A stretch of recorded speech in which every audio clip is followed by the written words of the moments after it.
when you think about like a high-level security system, there is a certain comforting logic to it. Oh, definitely. Right, like if you want to protect a bank vault, you pour incredibly thick concrete, you install these massive steel blast doors, or, if you're protecting a top-secret server farm, you set up digital firewalls, biometric scanners, maybe even armed guards. Right, it's very quantifiable. Exactly. The point is, the security is legible. You can actually see the cameras. You understand the parameters of the barrier that's, well, keeping you out. Yeah, whether it's a physical wall or like cryptographic encryption, it is a system designed by humans to deter other humans. You know exactly what you're up against. But what if you step out of the realm of human engineering entirely, like into the territory of ancient history and cosmic mysteries? Suddenly, that visible security infrastructure just disappears. Completely vanishes. Right. And instead, you're looking at a defense mechanism that is completely invisible, Mm. one that seemingly defies the fundamental laws of physics.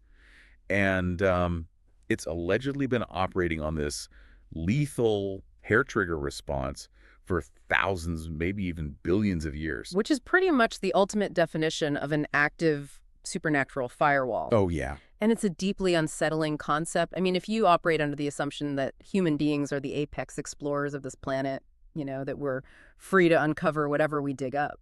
Which brings us to our source material for today, because we are exploring this wild worldview that connects ancient Egyptian tombs, maritime lore, and the very origins of the universe into one massive, deliberate system. It really is a massive scope. It's huge. And the focus of our deep dive today is an excerpt from a text titled, There is a supernatural soul in the universe, Menace 40 Evidence, proving the existence of the greatest creator. And that's authored by Xiaofeng, translated by Kong Long and Alien. Yeah, and to give you some necessary context before we really jump in, this text is deeply associated with the teachings of Lifechanyuan. Right. It's basically this philosophical and spiritual movement that essentially attempts to unify various global religious concepts, science and cosmology, into a single cohesive framework. And the approach the author takes here is just fascinating. I mean, he isn't trying to prove the existence of a greatest creator using, abstract, dusty theology. No, not at all. He is looking directly at famous historical and geographical anomalies, specifically the Curse of the Pharaohs and the Bermuda Triangle. He's literally saying, look at these events. These aren't accidents. They aren't random tragedies or bad weather. These are active automated defense systems. Right, and our goal today is not to debate the empirical scientific accuracy of these historical mysteries. We are here to analyze the actual mechanics of the argument the authors make. Exactly. We're just looking at the framework. Yeah, we are exploring a specific, highly structured alternative view of reality where human tragedy is framed as deliberate divine restraint. Okay, let's unpack this, starting right in the sands of Egypt. Because the text argues that ancient Egyptian tombs, specifically the pyramids in the Valley of the Kings, they aren't just resting places for dead monarchs. They are active, lethal security zones. And very well labeled ones at that. Yes. What's so interesting is that they came with highly specific warning labels. Like when excavators like Howard Carter first breached these spaces in the 1920s, they found literal written threats. They really did. I mean, the text points to this mud sculpture board found in Tutankhamun's tomb that read, "Death will come on swift wings to those who disturb the peace of the king." I mean, that's pretty direct. It doesn't leave much to the imagination. And there's also another statue that practically promised to incinerate intruders. Wait, incinerate? Yeah, the inscription basically translated to, "I am the one who is matched with the scorching heat of the desert, which forces tomb robbers to flee and is responsible for guarding the tomb of Tutankhamun." Wow. That is not a subtle keep-out sign. No, it's really not. And according to the author's interpretation of the events that followed, this invisible security system functioned perfectly. I mean, the text lists at least 40 sudden, inexplicable deaths associated with these excavations. Yeah, the catalog of casualties provided in the text is incredibly meticulous. It begins with Lord Carnarvon. The guy who funded the whole thing, right? Exactly. He was the primary financial backer of the Tutankhamun excavation. And shortly after the tomb was opened in December 1922, he fell severely ill with a mysterious high fever and just died. And the details surrounding his death are what really build this case for an active supernatural force. Like, his sister's memoirs noted that in his final hours, He was totally delirious from the fever, and he kept shouting, "I heard him calling me, and I'm going to join him." It's chilling. It really is. Yeah. But the firewall didn't just target the people actually holding the shovels, right? It rippled out to their immediate circles. That's the part that really illustrates the scale of this defense system. Yeah, like Howard Carter's beloved pet canary was suddenly bitten to death by a cobra, which is crazy because cobras are a snake, heavily associated with Egyptian royalty. And then, tragically, Carter's own daughter took her own life. And she left a note, didn't she? She did, a note that explicitly stated, "I can no longer bear the curse." The author emphasizes how the perimeter of this defense mechanism seemingly expanded to anyone who even facilitated the removal of these artifacts. Right. It extended to museum directors who housed the relics, pilots who airlifted them out of Egypt, and even a police officer in San Francisco. A cop in San Francisco. How does that even happen? Well, this officer was guarding a touring exhibition of the Golden Mask, and he had to be hospitalized for a sudden heart episode. Oh, wow. Yeah, and he claimed that just standing in front of the mask made him violently shiver, like a physical deterrent force was just radiating off the gold. That is wild. And the logistical lengths this supposed curse will go to are just staggering. Like, the text brings up this stone sarcophagus discovered around 1900. So this is long before Carter's excavation even happened. Oh, the 1900 sarcophagus. This is quite the story. It really is. It had an inscription basically warning that whoever touched it would face trouble or be swallowed by seawater. Right. And sure enough, participants in that initial excavation started dying inexplicably.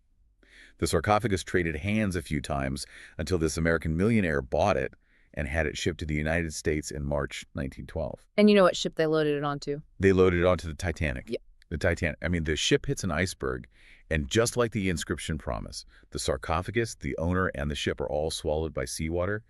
The sheer scale of collateral damage required to fulfill that specific warning is immense. It is. And this is where the author introduces a very grounded, modern analogy to explain the supernatural violence. He actually compares it to the Department of Defense. Oh, that's an interesting way to frame it. Right. He argues that if a civilian tries to penetrate a high-level military secret repository, the government uses armed guards, electronic countermeasures, all of that. If you breach the facility, they don't just let you walk away with classified intelligence. Oh, they neutralize the threat. Exactly. So the author is arguing that the pyramid's curse is a literal cosmic firewall.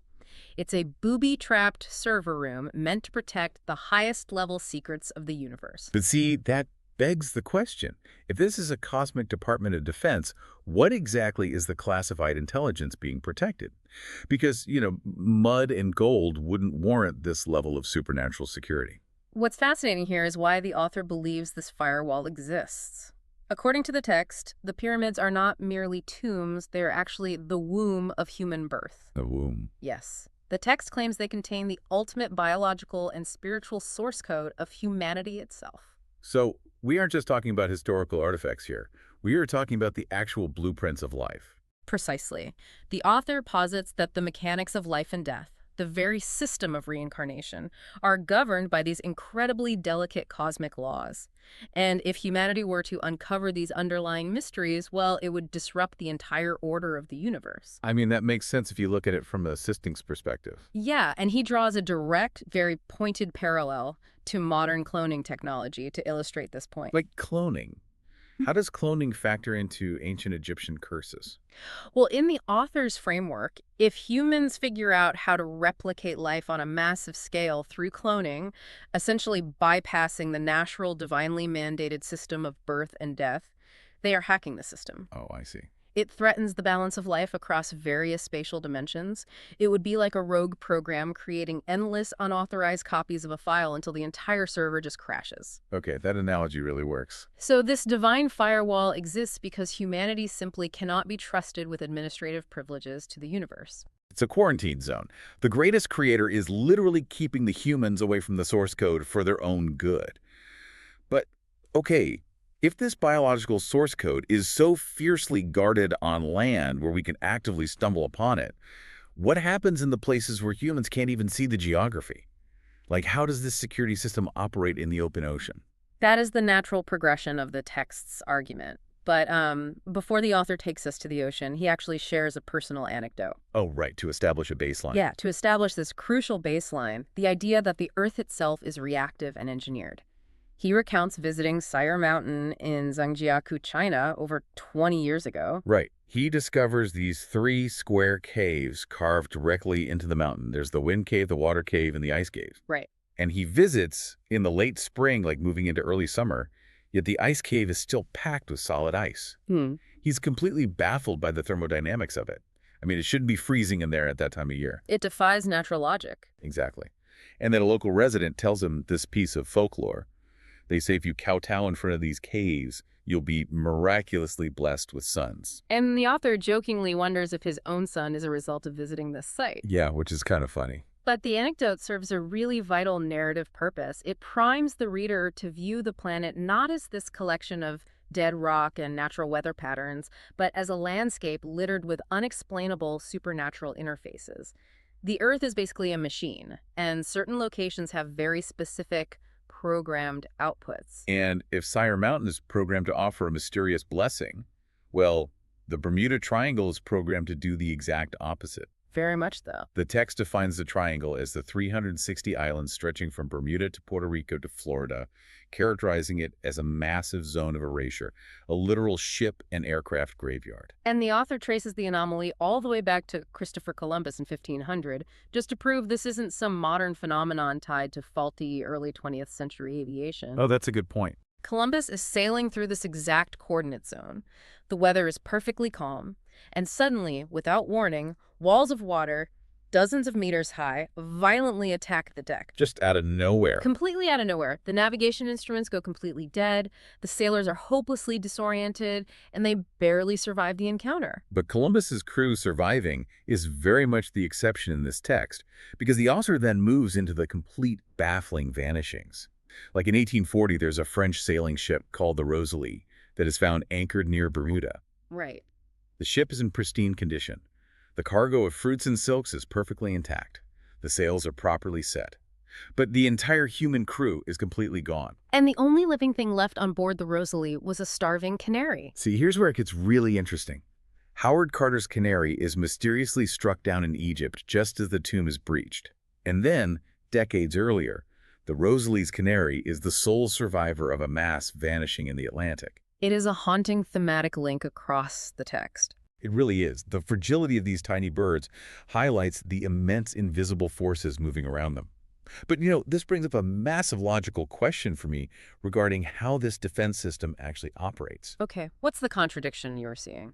Well, if we're dealing with a divine force that is trying to protect the secrets of the universe, why leave the ship perfectly intact? I mean, the text brings up another famous example, the Mary Celeste in 1872. Ah, yes. Again, this ship is found abandoned with no crew, but the dining table is perfectly set with bread and butter.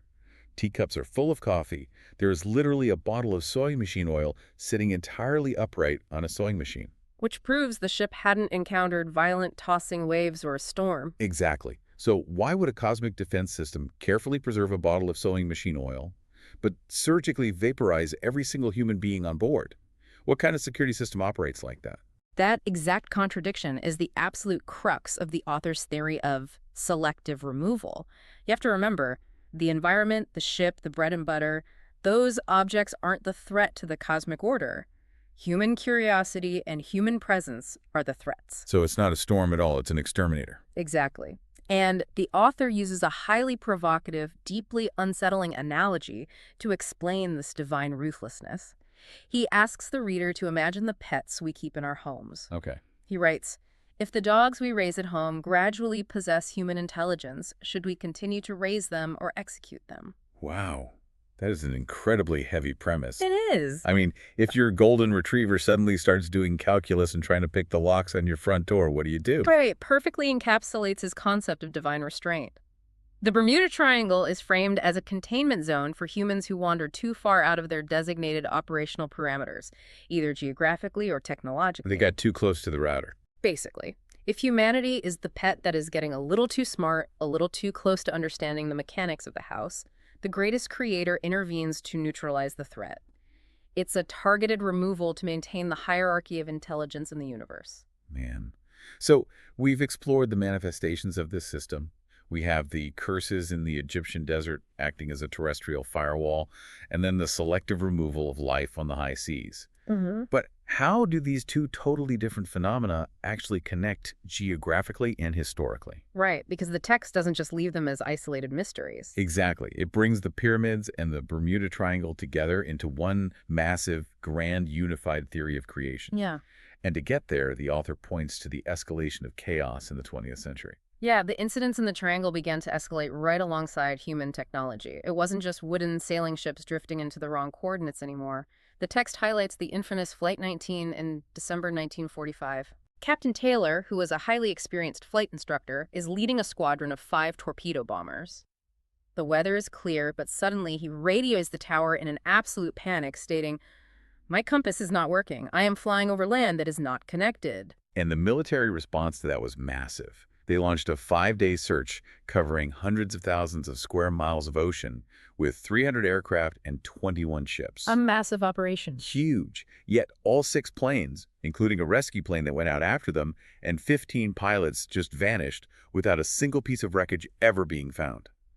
Then you have incidents like the American ship La Dorada, which the text claims was swallowed by waves right in front of witnesses, only to mysteriously float back to the surface 5 days later, completely empty. The author also points to active human attempts to probe these forces. Like there's the bizarre 1943 Navy experiment by Dr. Jusa. Oh, the magnetic generator one? Yes. Using massive magnetic generators on a ship, the experiment allegedly resulted in a thick green smoke enveloping the vessel. The crew suffered severe, debilitating psychological effects, and Dr. Jusa eventually took his own life. That's horrifying. It is. The text uses this to reinforce the absolute danger of probing these hidden magnetic forces with crude modern technology.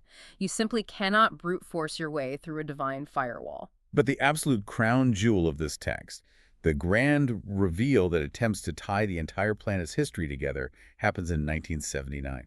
Yes, the underwater discovery. According to the author, a joint expedition of American and French scientists, an expedition famously photographed by the author Charles Berlitz, discovered an enormous underwater pyramid on the seabed of the Bermuda Triangle. And the scale of this structure is really vital to the theory. The text describes a pyramid significantly larger than the Great Pyramid of Egypt, constructed from a glass-like material.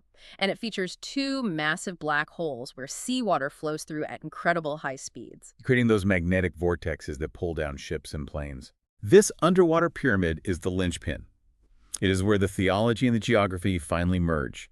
Because if there are pyramids in the desert and pyramids at the bottom of the ocean, it implies a global network. Exactly. Which leads us to the author's cosmic timeline. According to the text, 2 billion years ago, the greatest creator initiated a massive project on Earth. He basically sent down an angelic workforce. And the terminology the author uses here is really unique. He describes them as super celestial beings and Buddhas. Yeah. He is deliberately merging Western Abrahamic concepts of angels with Eastern concepts of enlightened beings to describe this universal, unified cosmic workforce. Yes, it's a brilliant synthesis of global theologies. Their specific mission was to create life forms. And to do this, these celestial beings and Buddhas built massive life manufacturing laboratories. Pyramids. The pyramids. And they didn't just place them randomly either. The text claims they built this network of laboratories precisely along the 30-degree north and south latitudes. Yeah, creating an equatorial belt of creation that spans Bermuda, the Pacific Ocean, and the Atlantic. So what does this all mean? I want you to imagine the sheer scale of this for a second. Imagine you're standing on the deck of Columbus's ship, looking out at the horizon. Or you are flying in Captain Taylor's bomber looking down at the water. You think you are traveling across a naturally formed ocean. But according to the worldview of this text, you are actually hovering directly over an ancient, terraformed construction site. Because the manufacturing process didn't last forever. Right. The text states that after 500 million years of genetic engineering and biological coding, these celestial beings finished their work. The flora and fauna were completely established, but they couldn't just leave their equipment behind for humans to eventually find. Right, they had to hide the evidence. Yeah. The author uses a fantastic metaphor here. He says they treated the Earth's crust like children playing with mud, chefs kneading dough. They manually manipulated the tectonic plates. They pushed the majority of these pyramid laboratories to the bottom of the ocean, raised the sea levels, and violently reshaped the surface to form the current continents and the Himalayas roughly 1.5 billion years ago. The oceans, the very seas we sail on, are just massive liquid blankets thrown over abandoned divine laboratories to keep us out. If we connect this to the bigger picture, it is a truly breathtaking synthesis of ideas. The text takes random, disconnected geography, unexplained archaeological warnings, and centuries of maritime tragedy, and unifies them under the singular banner of divine restraint. Yeah. It forces the reader to confront a universe where humanity is not the apex predator or the ultimate pioneer. Instead, we are a carefully managed, deliberately contained experiment.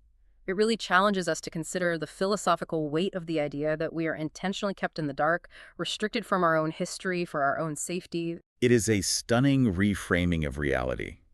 We've journeyed from the scorching sands of cursed Egyptian tombs, where physical mud sculptures promise death to anyone who breaches the cosmic server room, to the watery, magnetic depths of the Bermuda Triangle, where massive ships are left perfectly intact with sewing machine oil untouched, but the human crews are systematically erased for crossing a line. It's quite the journey. And it's all tied together by a 2-billion-year-old angelic construction project deliberately sunken beneath the waves to hide the source code of life. It is a narrative that demands awe, honestly. Whether you approach this text as literal truth, a complex theological metaphor, or just fascinating science fiction, the internal logic of the world Shuofeng has outlined is incredibly robust. It really is.